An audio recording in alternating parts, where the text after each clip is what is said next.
Okay, part two of the COVID saga at the Brampton General Hospital. So, we'd returned home to my sister's. As I said in the last video, some confusion over policy. Got all that straightened out. So, then sister opens up her computer and on Facebook, posted from our niece way up north, is a posting on Facebook from the Brampton Community Healthcare System. So, the headline reads, COVID-19 outbreak declared at Brampton General Hospital Emergency Department, published August 19th, Sunday at noon, right when we were there. So, to go on, the announcement reads, declared in the emergency department at, blah, blah, blah, the hospital. At noon Sunday, the Brant Community Healthcare System announces on its Facebook page that 2 members of the BCHS team have tested positive for COVID-19. Now, this is where it gets a little interesting. However, news of the outbreak first came to light early on Saturday. Now, I didn't write down, it was the local First Nations who put on their Facebook that this outbreak had happened at the hospital.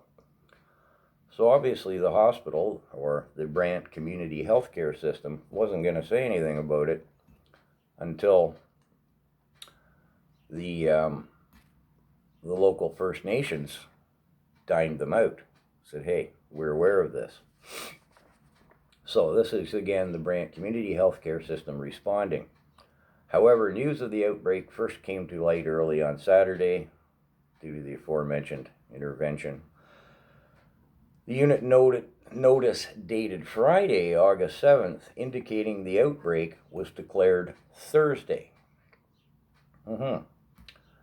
So then there's a paragraph of blah, blah, blah by the Brant Community Healthcare System, how they're caring, responsible, in the best interests of the public, and, the usual rhetoric. Aren't we great? Bullshit.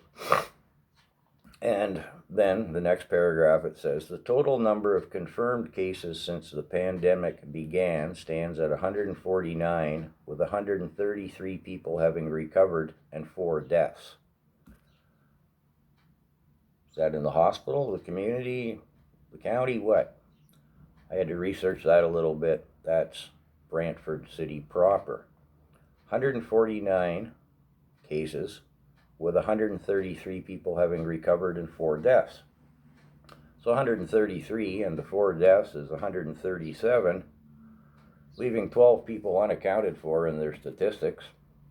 No explanation what happened with them. And it goes on to say, 1 person with COVID-19 is still hospitalized.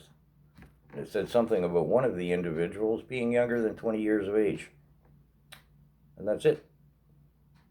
That's their announcement. So, that's just the point of this video, part 2. Well, the whole point is the bungling ineptness with which we as a society, I'm not going to single out the Brantford General Hospital, any of their healthcare workers, or even the Brant Community Healthcare System. I mean, what's to be gleaned from these statistics they provide with us? It's obvious they were going to bury it until, again, someone else pointed out that it had come to light. So, for you people who take the COVID statistics seriously, this is probably just a classic example of, again, the ineptness with which we're provided any information, we being the public. So, that's it for part 2. I do have a part 3 probably in 4. We'll see what kind of COVID issues transpire as we continue to interact with the Brampton General Hospital. Take care.